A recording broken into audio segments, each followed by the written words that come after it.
திராவிட மாடல்னா வளர்ச்சிக்கான மாடல். திராவிட மாடல்னா ரிசல்ட் கொடுக்கக்கூடிய மாடல். திராவிட மாடல்னா மக்கள் நலனுக்காக இருக்கக்கூடிய மாடல். இதையெல்லாம் உலகுக்கு எடுத்து சொல்லக்கூடிய மாநாடு தான் இந்த செயலாக்க மாநாடு. அது மட்டுமல்ல, தமிழ்நாட்டுடைய வளர்ச்சியை பொறுத்து சொல்ல வேண்டும் என்று சொன்னால் அதை பொறுத்து கொள்ள முடியாத ஒரு சிலருக்கு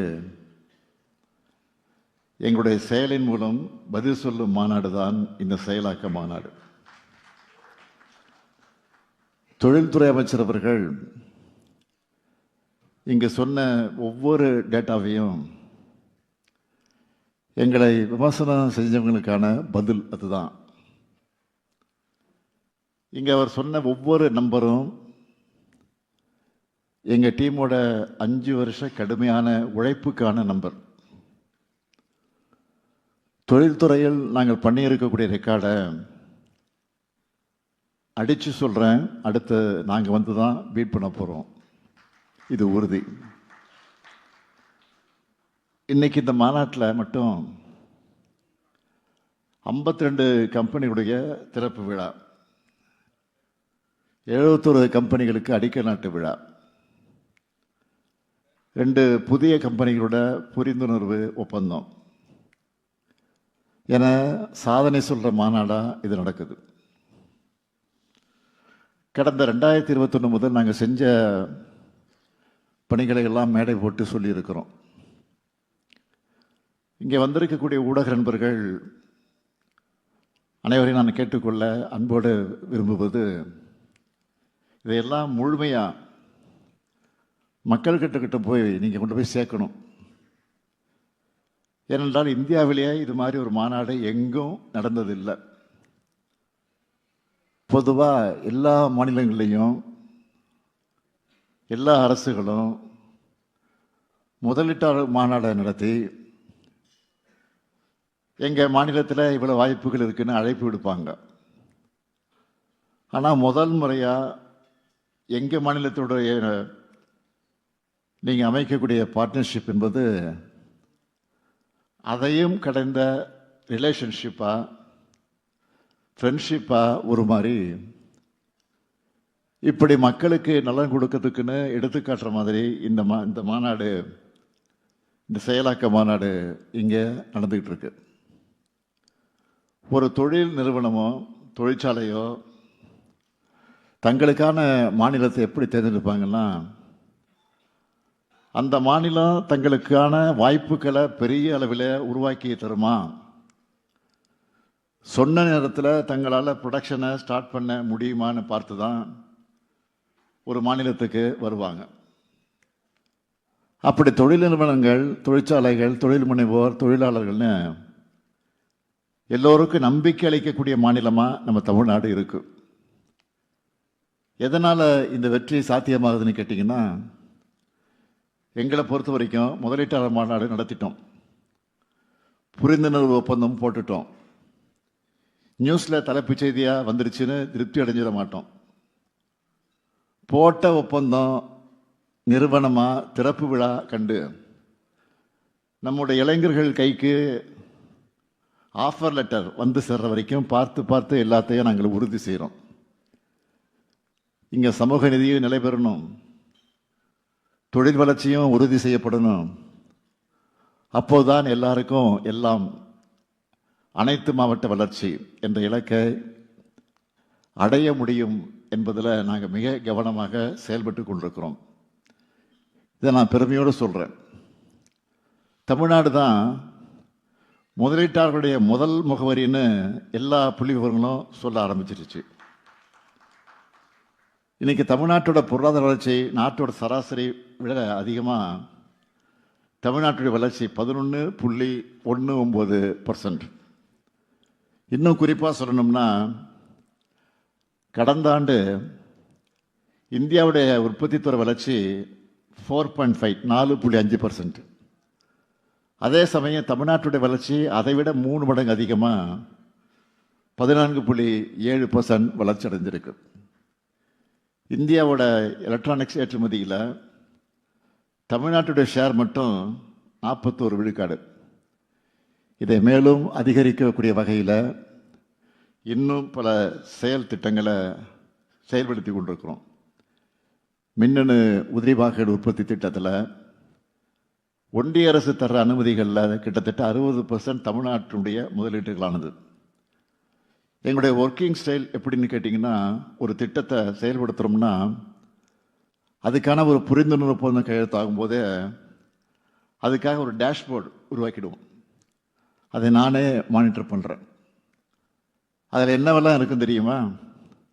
எந்த மாவட்டத்தில் திட்டம் வருது, எவ்வளவு நிலம் கையகப்படுத்தணும், தொடங்க போகிற திட்டத்துக்கு எந்த துறையிலிருந்து அனுமதி தேவை, எவ்வளவு நிலம் கையகப்படுத்தணும், அந்த அனுமதியெல்லாம் நாங்கள் சொன்ன தேதியில் கிடைக்குதா, இதையெல்லாம் ஃபாலோ பண்ணுவோம். அது முடிஞ்சதும் அடிக்கலாட்டு விழா எப்போ, கட்டுமான பணிகள் எப்போ தொடங்க போகிறோம், இதனால் எத்தனை பேருக்கு வேலைவாய்ப்பு கிடைக்கும், குறிப்பாக பெண்கள் எத்தனை பேருக்கு வேலைவாய்ப்பு அதில் கிடைக்கும், எப்போ ப்ரொடக்ஷனை ஸ்டார்ட் பண்ணுவாங்க, இப்படி எல்லாத்தையும் நாங்கள் ஃபாலோ பண்ணுவோம். அதை திறந்து வைக்கிற வர எங்கள் வேலை முடியாது.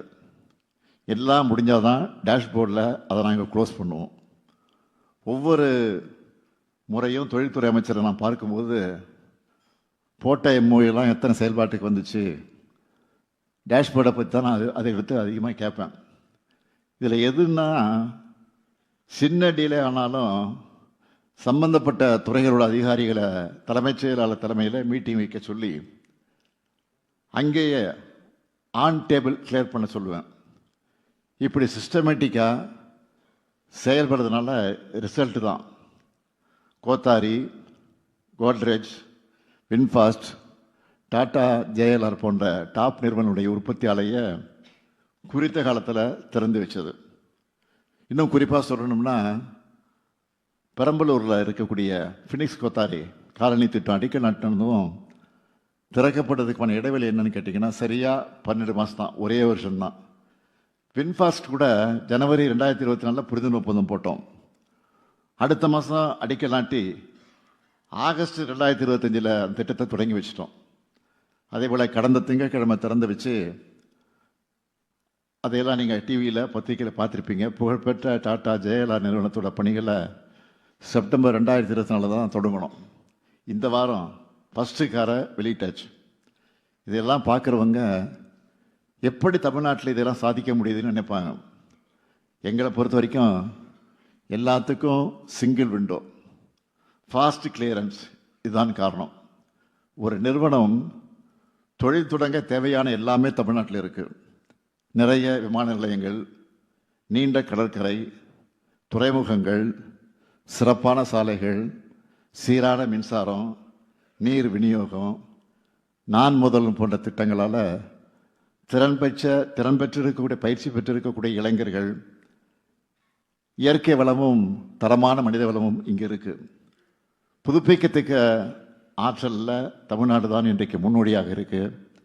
எல்லா மாவட்டங்களுக்கும் வளர்ச்சி போய் சேரணும் என்ற கடந்த 5 வருஷமாக சிப்காட் நிறுவனம் மூலமாக 55,278 ஏக்கர் நிலத்தை தெரிவு செஞ்சு தமிழ்நாட்டில் இருக்கிற 38 மாவட்டங்களில் 35 மாவட்டத்தில் தொழில் பூங்கா அமைக்க பணிகள் நடந்துக்கிட்டு இருக்கு. கன்னியாகுமரி, மயிலாடுதுறை, நீலகிரி ஆகிய 3 மாவட்டங்களில் சுற்றுலா முதலீட்டு பூங்காக்கள் அமைக்க நடவடிக்கை எடுத்துக்கிட்டு இருக்கிறோம். 2ஆம் நிலை மாநகரங்களுக்கு கூட மினி டைட்டில் பார்க் அமைச்சிக்கிட்டு வரோம். 2021 நாங்கள் ஆட்சிக்கு வந்தப்போ தமிழ்நாட்டில் 2 டைட்டில் பார்க் இருந்துச்சு. கடந்த 5 வருஷத்தில் 7 டைடல் மற்றும் மினி டைடல் பூங்காக்கள் புதுசாக திறந்து வச்சுருக்கிறோம். மேலும் 14 டைடல் மற்றும் மினி டைடல் பூங்காக்கள் அமைக்கப்பட்டு அதற்கான நடவடிக்கை எடுக்கப்பட்டு கொண்டிருக்கிறது. திராவிட மாடல் ஆட்சியினுடைய மற்றொரு சிறப்பம்சம் என்பது, காழ்ப்புணர்ச்சி அரசியல் பண்ணாமல் மாநில நலனை முன்னிறுத்தி அரசியல் பண்ணுறது. தொழில்துறைன்னு மட்டும் இல்லாமல் எல்லா துறைகள்லையும் கடந்த ஆட்சியில் போடப்பட்ட ஒப்பந்தங்களாக இருந்தாலும் மாநில வளர்ச்சிக்கான திட்டங்களை கிடப்பில் போடாமல் எந்த பாகுபாடு பார்க்காம ஒத்துழைப்பு கொடுத்து நிறைவேற்றி கொண்டிருக்கிறோம். இப்போ வளர்ந்து வர புதிய துறைகளான செமிகண்டக்டர், ஏஐ, டீப் டெக் போன்றவற்றிலும் தமிழ்நாடு தன்னுடைய தடத்தை வலிமையாக பதிச்சிட்டு வருது. முக்கியமாக முன்னணி நிறுவனங்களில் ஒன்றாக இருக்கக்கூடிய R&D மையங்கள் அமைப்பது, சிப் வடிவமைப்பு, செமிகண்டக்டர் இயந்திர உற்பத்தியை மேம்படுத்துவது, இது போன்ற முயற்சிகளை எல்லாம் வெற்றிகரமாக முன்னெடுத்துக்கிட்டு வரோம். சூலூர் மற்றும் பல்லடம் பகுதிகளில் செமிகண்டக்டர் இயந்திர உற்பத்தி பூங்காக்களை உருவாக்கி இருக்கிறோம். இது மூலமாக தமிழ்நாடு உலகளாவிய செமிகண்டக்டர் உற்பத்தி மையமாக உயரக்கூடும். எந்த செக்டர் எடுத்தாலும் தமிழ்நாடு தான் முன்னணி மாநிலம். இங்கே இருக்கக்கூடிய பல முதலீட்டாளர்களும் தமிழ்நாட்டில் தாங்கள் பெற்ற பாசிட்டிவ் அனுபவங்களை மற்ற முதலீட்டாளர்கள் கூட நீங்கள் ஷேர் பண்ணான்னு தான் எங்களுடைய வெற்றி இன்றைக்கு சாத்தியமாகிருக்கு. அதுக்காக இந்த நேரத்தில் அவங்களுக்கெல்லாம் என்னுடைய நன்றியை நான் தெரிவிச்சுக்க விரும்புகிறேன். மொத்தத்தில் உங்களுடைய வளர்ச்சி தான் எங்களுடைய மகிழ்ச்சி. குறிப்பாக இன்றைய மாநாட்டில் தூத்துக்குடி முதலீட்டாளர் மாநாட்டில் ஒப்பந்தம் போட்ட கேனஸ் டெக்னாலஜிஸ் நிறுவனத்தோட திட்டத்துக்கு அடிக்கல் நாட்டியிருக்கிறோம். இங்கிலாந்து பயணத்தில் அஸ்ட்ராசெனகா நிறுவனத்தோட உலகளாவிய திறன் மைய விரிவாக்கத்துக்காக ஒப்பந்தம் போட்டோம். அது துவக்கி வைக்கப்பட்டிருக்கு. ஜெர்மனி நாட்டு பயணத்தில் நார் பிரேம்சே நிறுவனத்தோட போட்ட ஒப்பந்தத்துக்கான உற்பத்தி ஆலைக்கு சிப்காட் மாம்பாக்கத்தில் அடிக்கல் நாட்டியிருக்கிறோம். டாபர் நிறுவனத்தோட முதல் தென்னிந்திய ஆலைக்கு திண்டிவனத்தில் அடிக்கல் நாட்டியிருக்கிறோம். 2024 உலக முதலீட்டாளர் மாநாட்டில் போட்ட ஒப்பந்தத்தின்படி ராமநாதபுரம் மாவட்டம் வாலி நோக்கத்தில் டாடா சால்ட் நிறுவனத்துக்கு அடிக்கல் நாட்டியிருக்கிறோம். கோவை முதலீட்டாளர் மாநாட்டில் ஜான்சன் எலக்ட்ரிக் நிறுவனத்தோடு போட்ட ஒப்பந்தத்துக்கு ராணிப்பேட்டை மாவட்டம் சிப்காட் பணப்பாக்கத்தில் அடிக்கல் நாட்டியிருக்கிறேன். மின்னணு துறையில் முன்னணி நிறுவனமாக இருக்கக்கூடிய VVDN நிறுவனம் பொள்ளாச்சியில் சுற்று வட்டார பகுதி பெண்களுக்கு பயிற்சி அளித்து பணி வழங்க உள்ள நிறுவனத்தை நிறுவியிருக்காங்க. இப்படி தமிழ்நாட்டில் தன்னுடைய பயணத்தை தொடர உள்ள அத்தனை பேருக்கும் என்னுடைய வாழ்த்துக்களும் நன்றிகளும். இந்த நேரத்தில் நான் உங்ககிட்ட வைக்கிற வேண்டுகோளெல்லாம் சாதனைகளை செய்யக்கூடிய எங்கள் திராவிட மாடலோடு சேர்ந்து உங்களுடைய பயணத்தை தொடருங்க. புது திட்டம் தொடங்கணும்னு உங்களுக்கு ஐடியா வந்தாலே அது தமிழ்நாட்டில் தான் தொடங்கணும் என்ற எண்ணம் உங்களுக்கு சேரும். உங்களுக்கு எப்படி டார்கெட் இருக்கோ அது மாதிரி எங்களுக்கும் 2030ஆம் ஆண்டுக்குள்ளே $1 trillion பொருளாதாரத்தை அடையணுங்கிற டார்கெட் இருக்குது. எனவே நிறைய முதலீட்டாளர்களை தமிழ்நாட்டை நோக்கி அழைச்சிட்டு வாங்க. உங்கள் டார்கெட்டையும் எங்கள் டார்கெட்டையும் அடைய இணைந்து பயணிப்போம், வெல்வோம் ஒன்றாக. நன்றி, வணக்கம்.